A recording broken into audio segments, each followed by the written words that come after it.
Assalamu alaikum hurmatli televizor Dunya Uyghur Qurultiyi to'g'ri televiziyasi kündəlik xəvərlər proqramımızga xoş gəldinglar. Mən Hidayət Musacan. Bugün 9-cu ayının 27-ci günü düşənbə. Hammalarning shu vaqtda xeyirlik bo'lsin.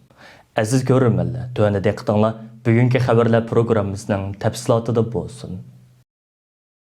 Bu yıl 11. ayının 13. günüdün 14. günügece Çexiyanın paytaxtı Pragda ötküzülüdüğün 7. növbətlik Dunya Uyghur Qurultiyinin demokratik usulda saylab çıqılğan vəkilləri 26. sentabr yakshanba günü tunji qitim bir araga jam bo'lib o'zaro tanishish va bir-birini tabriklash bilan birga Uyghur Milliy harakatining navbatdagi yangi yuzlanishi va oldimizda o'tkaziladigan 7. navbatlik qurultayning tayyorlik xizmatlari haqida muzokara olib bordi. 7. növbətlik Dunya Uyghur Qurultiyi tayyorlik komitetining raisi Parat Yo'rinqosh apandimning riyosatchiligida to'r orqali o'tkazilgan yig'inga 7. növbətlik qurultayning har qaysi alladagi rasmiy vakillari bilan kandidat vakillari qatnashdi.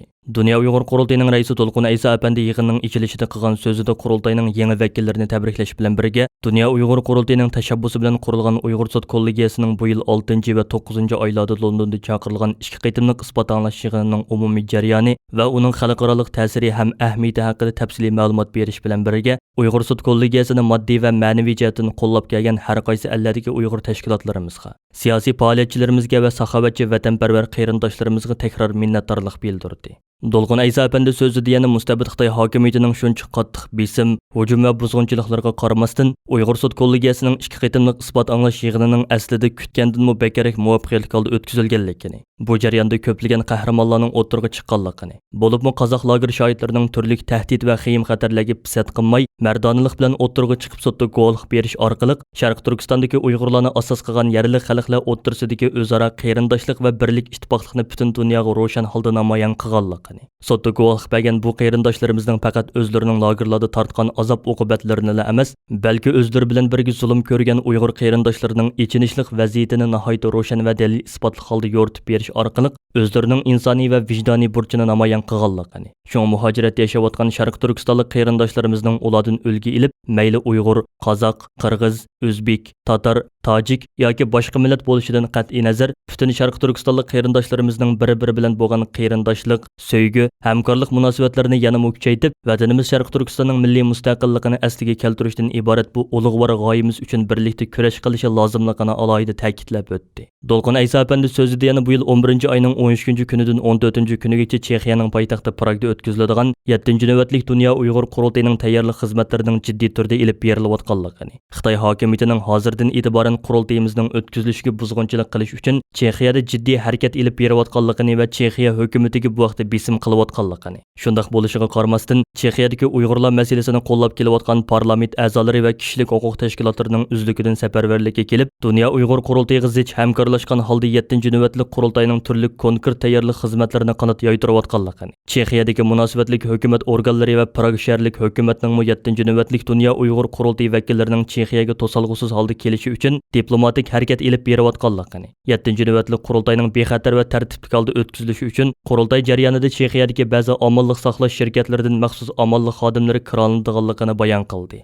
Dolqin Aysa apandi so'zining oxirida yana qurultay vakillarini mas'uliyatchan, fidokor va tuhbkor bo'lishga, qurultayning turli tashkiliy prinsiplariga to'liq amal qilishga, har qanday so'rin va munbarlarda Dunya Uyg'ur Qurultiyining izzat hurmatini sodiqlik bilan qo'g'dash orqali o'zlarining vakillik majburiyatini to'liq ado qilishga chaqirdi. Orqadan Dunya Uyg'ur Qurultiyi ijroiya komitetining raisi Umar Qanat apandi so'z qilib, Dolqin Aysa apandimning yuqorqi bayonlarini to'liq muayyanlashtirish bilan birga navbatda Sharq Turkiston milliy mustaqillik harakatining tarixiy bir burilish nuqtasiga qadam qo'yganligini, fidokor va iqtidorli da'vo insonlarga bo'lgan ehtiyojimizning kundan kunga kuchayib berayotganligini, shuning uchunmi Dunya Uyg'ur Qurultiyining bu jihatdagi ehtiyojini ko'zda tutib, oldimizda o'tkaziladigan 7. navbatlik qurultayni tashkiliy jihatdan yanada zo'raytirish uchun qurultay vakillarining sonini va qurultayning har qaysi xizmat organlarining ko'lamini zo'r darajada oshirganligini, shunga butun vakillarimizning hozirdan boshlab qurultayning har qaysi rahbarlik organlariga dodillik bilan nomzod bo'lib va qurultayning har qaysi xizmat komitetlarida tashabbuskorlik bilan vazifa ilib, milliy harakatimizni yanada zo'raytirish uchun o'rtaq tirishchilik ko'rsatishi lozimligini ta'kidlab o'tdi.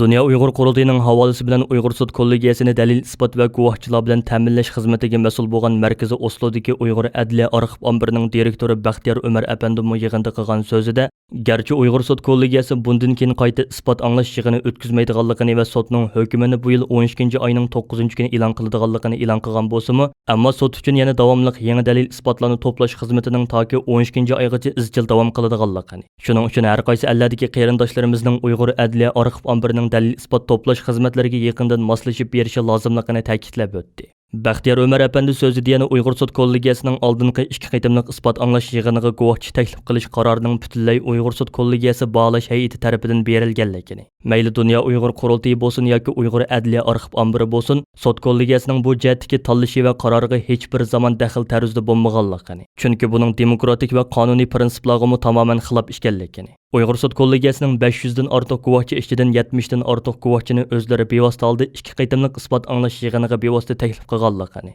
Ahvol shundoq ekan, ichimizdagi intayin oz sondagi ba'zi insonlarning xuddi sudda guvohlik bergan insonlarni Dunya Uyg'ur Qurultiyi bevosita tanlab bekitgandek bir saxta manzarni yaratishga tirishayotganligini eskartib o'tdi. Yig'inda yana 7-navbatlik Dunya Uyg'ur Qurultiyi tayyorlik komitetining raisi Parat Yo'ronqash, tayyorlik komiteti nomzodlar komissiyonining mudiri Samat Abla, vakillar komissiyonining mudiri Turg'unjon Alovuddin, iqtisodiy komissiyonining mudiri Abdujalil Ahmad, qurultayning bosh taftishi Abdulhakim Idris, qurultay ishki ishlar komitetining mudiri Baxtiyor Bo'ra va qurultay markaziy ishxonasining kotibi Erkin Zunun qatorliqlar vakillarning qurultayning har qaysi komitetlariga doimiy a'zolikka taqsim qilinishi, rasmiy vakillarning qurultayning har qaysi rahbarlik organlariga nomzod bo'lishi, qurultay vakillarining Chexiyaga kelishi, qurultay vakillariga tarqatiladigan vakillik kinishkisining hozirlanishi qatorliq ba'zi texnikalik masalalar haqida vakillarga tafsiliy tushuncha berdi. Yig'inning oxiridagi erkin fikr qilish bo'limida so'z olgan bir qism vakillar 11 oyning 13-kunidan 14-kunigacha Chexiyaning poytaxti Pragda chaqiriladigan 7-navbatlik Dunya Uyg'ur Qurultiyining muvaffaqiyatli o'tkazilishiga tilakdoshlik bildirish bilan birga Sharq Turkiston xalqining xalqarodagi eng yuksak vakillik organi hisoblangan Dunya Uyg'ur Qurultiyining yanada zo'royishi va kuchayishi uchun butun kuchlari bilan tirishchanlik va fidokorlik ko'rsatadiganliklarini bildirishdi. Kanadaning Torontoga yaqin Ontario rayonidagi Troy mahallasiga joylashgan Uyg'ur Kanada Islom va madaniyat markazining 25-sentabr kuni o'tkazilgan haybatlik ichilish murosimi Kanada va chet el matbuotlarining kuchli diqqatini qo'zg'adi. Kanadada yashayotgan Sharq Turkistonlik qarindoshlarimizning diniy va milliy alohidaliklarini qo'g'dab qilish va rivojlantirish maqsadida ochilgan Uyg'ur Kanada Islom va madaniyat markazining bu darajada zo'r inkas paydo qilishining eng asosli sabablarining biri bo'lsa, mazkur markaz binosining aslida 1873-yili silingan bir qadimiy cherkov bo'lishidan iborat. Mazkur qadimiy cherkov setishga chiqarilgandan keyin Kanadadagi Uyg'ur jamoati umumyuzlik safarbarlikka kelib iyon to'plash orqali bu binoni 610 ming Kanada dollariga setib olgan va yana bir qancha yuz ming dollar sarf qilib binoni qoidadan yangilab chiqib ham masjidga ham madaniyat markaziga aylantirgan edi. Ayni chog'da Kanada Uyg'ur jamoatining bu vaqtda olgan qarori har qaysi allarda yashayotgan Sharq Turkistonlik qarindoshlarimizning qizg'in qo'llashiga sazovor bo'lgan va iqtisodiy jihatda o'xshamagan darajada qizg'in yordamda bo'lgan edi. Xuddi Dunya Uyg'ur Qurultiyining raisi Dolqun Aysa afandimning markazining ichilish murosimini deganidek hayvatlik tusini olgan Uyg'ur Kanada Islom va madaniyat markazi butun Sharq Turkistonliklarning cheksiz g'ururi va iftixoridan iborat. Markazning 25-sentabr tushida o'tkazilgan ichilish murosimi Sharq Turkistonning istiqlol marshi va bayroq chiqarish murosimi bilan boshlandi.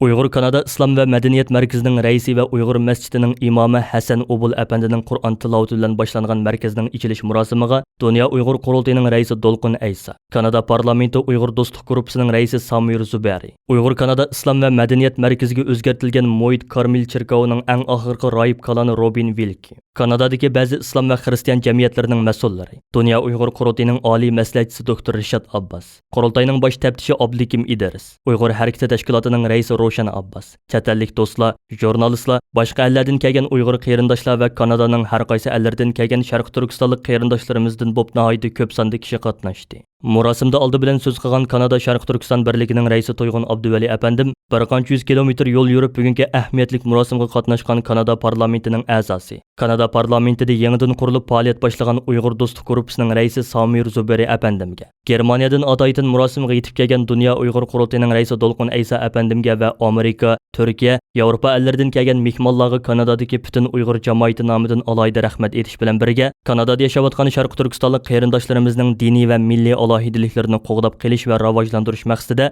mazkur markazni ta'sis qilganligini ta'kidlab mundaq dedi. Xitoy ona vatanimiz Sharq Turkistonda xalqimizga qarta rahimsizlarcha irqiy qirg'inchilik yurgizyotidi. Shundaqla xalqimizning diniy e'tiqodini, madaniyatini yo'qotyotidi. Biz Kanadadagi Uyg'urlar o'zimizning diniy e'tiqodini va madaniyatini yashnatishga g'ayrat qilyapmiz. Moyd Karmel chirkovining bizni to'g'ri tushunganligiga va bu qadimiy chirkovni Uyg'ur Kanada islom va madaniyat markaziga aylantirishimizga yaqindan yordamda bo'lganligiga alohida rahmat etamiz. Yana mushu fursatdan foydalanib Uyg'ur irqiy qirg'inchiligini qabul qilgan Kanada parlamentiga butun Sharq Turkiston xalqi nomidan alohida minnatdorlik bildiramiz. To'yg'un Abduvali so'zida yana Toronto va uning atrofida yashayotgan Uyg'urlarning mushundaq bir markazga jiddiy ehtiyoj tuyganligini va bu sababdan bu qadimiy chirkovni setib olganligini eskartib o'tdi. Moyd Karmel chirkovining eng oxirgi rohibkalani Robin Wilkie ichilish murosimida qilgan so'zida uzun yillardan buyon ibodat yeri bo'lib kelgan bu qadimiy chirkovning bugun boshqa dinga e'tiqod qiladigan insonlar tarafidan yana qayta ibodatga ichilganligidan cheksiz mamnun bo'lganligini ifoda qilish bilan birga Xitoyning Uyg'urlarga yurgizayotgan besim va yo'qotish qilmishlarini qabul qilish aslo mumkin emas. Men Uyg'ur farzandlarining ota-onalaridan va oilalaridan majburiy ayirib etilganligini tuydim. Bu nihoyatda ichinishli bir ahvol deb ko'rsatdi. Rohibkalan Robin Wilkiening murosimda qilgan so'zlari Kanada va G'arb matbuotlarida, hatto Al Jazeera televiziyasining xabarlarida alohida o'rin oldi. Dunya Uyg'ur qurultiyining raisi Dolqun Aysa apandi murosimda qilgan so'zida bu ko'rkamlik markazining faqatlik Kanadadagi Uyg'urlarning emas, balki muhojiratdagi butun Sharq Turkistonliklarning g'ururi va iftixori ekanligini ifoda qilib mundaq dedi. Kanada Uyg'ur jamoatining bu xil umligi, fidokorligi va tirishchanligidan har qaysi ellardagi qarindoshlarimiz o'lga elishi lozim. Bugun bizni bu yerga jam qilgan eng asosli sabablarning biri mustabid Xitoy hokimiyatining vatan ichidagi xalqimizga qarata yurgizayotgan irqiy qirg'inchiligi, chekidan oshgan zulmi va insoniyatga qarshi jinoyatlardan iborat. Biz muhojiratdagi Sharq Turkistonliklar o'zimizning diniy e'tiqodini va madaniyatini abadiyan yashnatishimiz va taraqqiy qildirishimiz lozim. İçilish murosimida yana Abdulhakim Idris, Roshan Abbas, Mehmet To'xti, Ruqiya Turdish va boshqa ellardan kelgan mehmonlarimiz so'z qilib, Kanada Uyg'ur jamoatini muborakladi. Murosim jarayonida Dolqun Aysa boshchiligidagi Qurultiyi hay'ati Kanada parlamentining a'zosi, Kanada parlamentida yangidan qurilib faoliyat boshlagan Uyg'ur do'stlik guruhining raisi Samir Zuberi apandi bilan ayrim suhbat o'tkazib, uning hozirgacha Kanada parlamentida Uyg'urlar masalasida ko'rsatib kelgan zo'r tirishchanligiga butun Sharq Turkiston xalqi nomidan alohida minnatdorlik bildirdi. Murosimning oxirida mehmonlarga Uyg'urcha taomlar sunildi. Amerika Avam Palatası 23 sentabr bilet tashlab, Amerikaning Uyg'ur qirg'inchiligini e'tirof qilishni o'z ichiga olgan 2022 yillik davlat mudofaa xomchut qonun loyihasini ma'qullagan. Mazkur xomchut qonun loyihasi 23 sentabr kuni Avam Palatasida qattiq munozara qilinib, 316 ovozning qo'llashi, 113 ovozning qarshi turishi orqasida ma'qullangan. Qonun loyihasida Amerikaning 2022 yillik harbiy xomchuti 778 milliard dollarga chiqarilgan. Qonun loyihasiga Cumhuriyetçi Avam Palata a'zosi Michael Mikoel tarafidan Xitoyning Uyg'urlarga tutgan muomalasini irqiy qirg'inchilik deb e'tirof qilish, Xitoydagi istibdod davlatlardagi olimpik musobaqasiga qatnashadigan Amerika tanharakatchilariga kishilik huquq va shaxsiy maxfiyatlik ma'lumoti berishni o'z ichiga olgan Uyg'urlarga chetishlik 2 modda kirgizilgan edi. 23 sentabr kunidagi ovoz berishda bu moddalarning har ikkilisi birda qabul qilingan. Michael Mikoelning 23 sentabr e'lon qilgan bu vaqtdagi bayonotida irqiy qirg'inchilikni e'tirof qilish moddasining xomchut qonun loyihasida qabul qilinganligini tabriklab, hozir Xitoy Kompartiyasi o'z davlatidagi Uyg'ur musulmonlarga va boshqa etnik va diniy asonliklarga til bilan tasvirliksiz vahshiyliklarni qilmoqda. Her ikki partiyaning men sungan tuzitish kirgizish moddasini qo'llaganligidan iftixorlik his qildim. Oxir bu qabih xo'rliq aynan irqiy qirg'inchilik deb ataldi degan. New York vaqti gazeti 23 sentabrdagi sonida Afg'onistondagi Uyg'urlarning Xitoyga qaytarib berilishidan andisha qilayotganligini xabar qildi. Xabarda aytilishicha, Afg'onistondagi Uyg'urlarning ko'pining oilasi bundan 50 yillar burun Xitoyning Maozdong davrida Afg'onistonga ko'chib kelgan ikkinchi avlod Uyg'urlar bo'lsa-mu, biroq Talibanlarning yanada ularni Xitoyga o'tkazib berishidan andisha qilib yashamoqda ishgan. Afg'onistonda tug'ilgan Ibrohim ismli bir Uyg'ur, biz qattiq ansiravatimiz va bak jiddiylashyapmiz. Bolalarimiz bizning bexatarligimizdan ansirab, sirqqa chiqmasligimizni tapulayotdi degan. Nyu-York vaqti gezisining aytishicha navbatda Afg'onistonda taxminan 2000 dan 3000 gacha Uyg'ur yashamoqda ekan. Xabarda Xitoy doiralarining Afg'on rahbarlaridan Afg'onistonni baza qilgan Uyg'ur qurolliqlarini bostirish va qo'g'lab chiqarishni talab qilganligi, Talibanlarning Xitoy bilan yaqin munosabat qurishga qiziqadiganligi. Ammo Amerikaning sobiq prezident Trump davrida Sharq Turkiston islom harakatini terrorlik tizimligidan chiqarib o'tganligini bildirgan. Xabarda Afg'onistondagi nurg'un Uyg'urlar Talibanlarning Xitoyning qo'llashi va iqtisodiy yordamiga erishish uchun o'zlariga terrorchi deb tamg'a urib, Xitoyga qaytarib o'tishidan qo'rqadiganligi. Shundaqdimi o'tgan oyda bir ayolning onasi va ikki singlisi bilan Kabul aerodromidan Amerikaga qochib kelishga muvaffaq bo'lganligi ta'kidlangan. Xabarda aytilishicha, Uyg'ur kishilik huquq qurilishi 8-oyda Amerika tashqi ishlar ministrligiga xat yozib, tashqi ishlar ministrligini Talibanlarning Xitoy bilan maxfiy kelishib, Uyg'urlarni Xitoy Xalq Jumhuriyatiga qaytarib berishga doir jiddiy andishalarning borligini ogohlantirgan ekan. Hurmatli televizor ko'ruvchilar, yuqorida Dunya Uyg'ur Qurultiyi to'g'ri televiziyasi күнділік xəvərlər proqrammisida diqqətinizə sunduq. Keyin qaytımlıq proqramımızı görüşəylik. Görüşkə amon boğaysılar. Xeyri xoş.